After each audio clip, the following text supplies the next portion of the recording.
Welcome to Sam Outside. I'm Sam and I'm outside.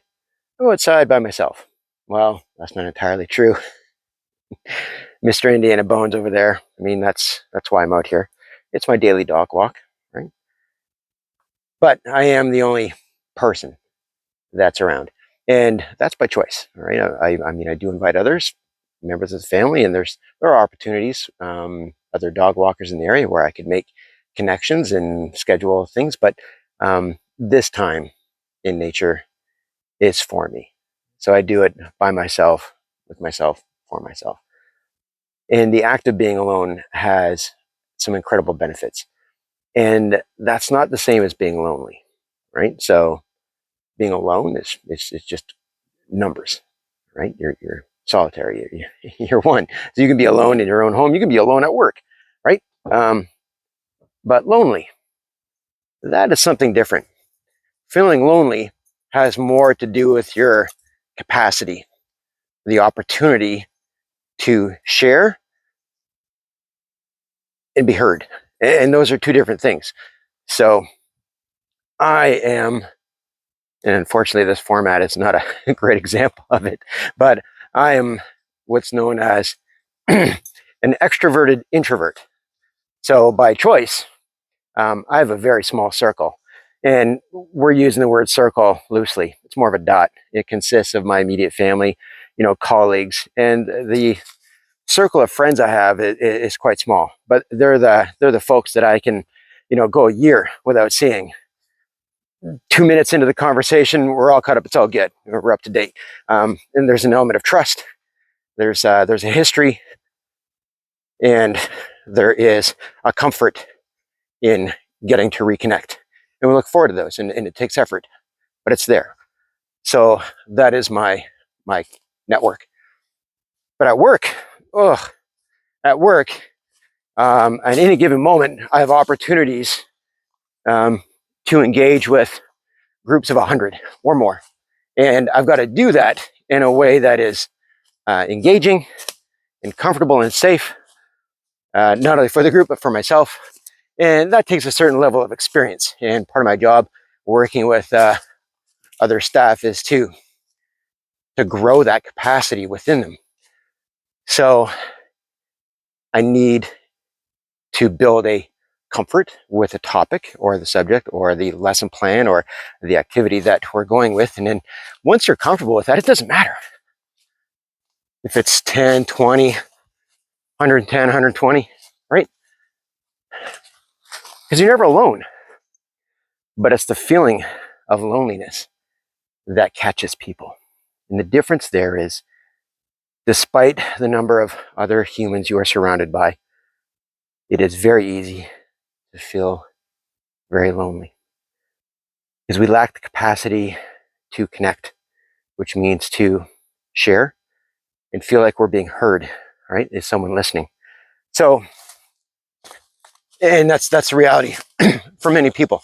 Despite how alone they are, the feeling of loneliness can be overwhelming. We are the most social creatures on the planet.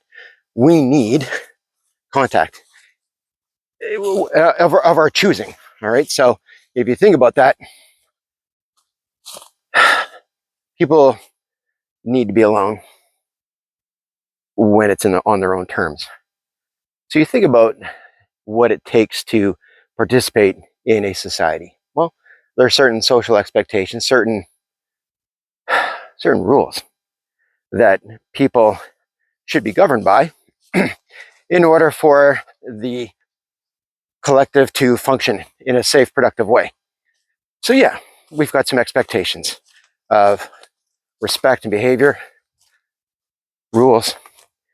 And when someone can't do that, when there's a mistake, a poor choice, there are natural consequences that the group has decided is fair in matching the nature, severity of the infraction, right? So what do we do with those people that can't play nice with others? Well, we separate them. And after a while, we've got a number of them. So we put them all together and we take away their choices. Well,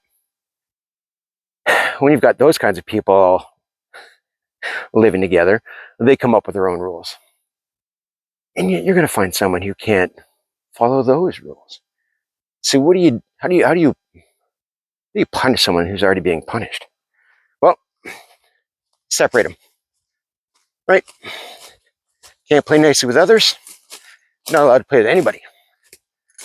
Well, that is absolutely the worst thing that we can do to somebody, keeping them alive. Yeah, there are worse things, but in a societal sense, one of the kindest ways to incarcerate is to put somebody in solitary confinement, because we are the most social creatures on the planet, and they are not only alone, but they are feeling quite lonely, don't have the capacity to share, and can exercise their will. It's absolutely devastating to our being. So when feelings of loneliness crash on us like a wave, just say the words. Just say the words. Say them out loud. Send them out into the ether. Right? Yeah, there's no one listening, but right, there's something different between the internal dialogue and the act of using your voice, putting it into words. Right? So for those people who choose to be alone or find themselves alone, and they happen to have an animal, a pet, yeah, people talk to their pets all the time. It's a connection.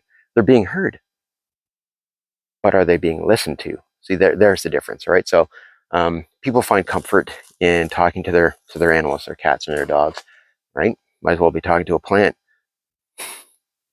Therein lies some of the benefits of what I do as a certified forest therapy guide. All right, so if we extend that capacity for listening, connecting with other living things, all right, this is a living thing. I can touch it, right? It has capacity to communicate. I mean, I don't speak its language. It doesn't speak mine, but it doesn't mean that there isn't the ability, like a friend, to absorb, to filter, to build, to provide, right? It does all those things for others of its kind.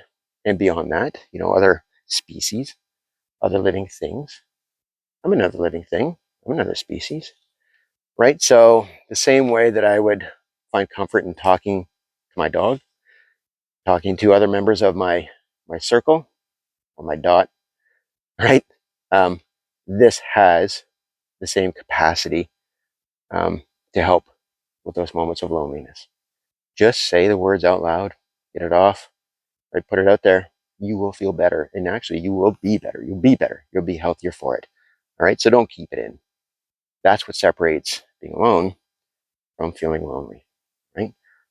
It's about the element of choice, right? It's about the ability to make connections. So make a connection, right? It might not be as reciprocal, but at least you're halfway there, right? You're further along than not doing anything. So help yourself. Just say the words out loud. Make a connection. Being alone is one thing. Feeling lonely, not the same. Do something about it, right? Go outside, get some exercise, reduce that cortisol, increase that serotonin, make connections. Takes effort, but it's worth it. Hey, thanks for watching. I'll talk to you again soon. Bye.